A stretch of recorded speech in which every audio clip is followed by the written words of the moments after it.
اور جب چراغ دوبارہ جلائے گئے تو سب نے ایک حیرت انگیز منظر دیکھا۔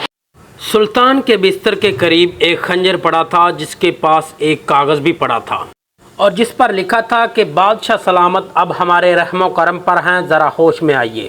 سلطان بہت حیران ہوئے اور ان کے محافظوں نے خیمے کے ارد و گرد جائزہ لیا تو ایک شخص کے قدموں کے نشان ملے۔ وہ قدم کچھ دور تک دکھائی دیے لیکن کوئی پکڑا نہ جا سکا، اور سلطان اپنے دشمنوں کی دیدہ دلیری اور حیرت انگیز جنگی صلاحیتوں سے بہت متاثر ہوئے اور انہوں نے شیخ حسنان کو اپنا پکا دوست بنا لیا۔ وہی شیخ حسنان جو سلطان کے خون کا پیاسا تھا اور سلطان کے ساتھ مل کر سلطان کے دشمنوں کے ساتھ لڑتا رہا۔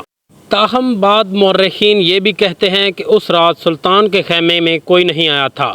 یہ واقعہ بالکل جھوٹ ہے۔ وہ یہ بھی کہتے ہیں کہ سلطان کے سخت محاصرے سے خوف زدہ ہو کر شیخ حسنان نے رحم کی درخواست کی تھی۔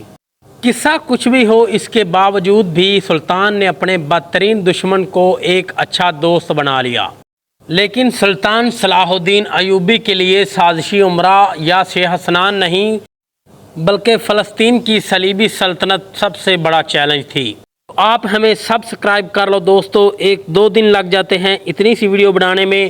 ہم آپ کو بتائیں گے سلطان نے صلیبیوں کے ساتھ کیا کیا۔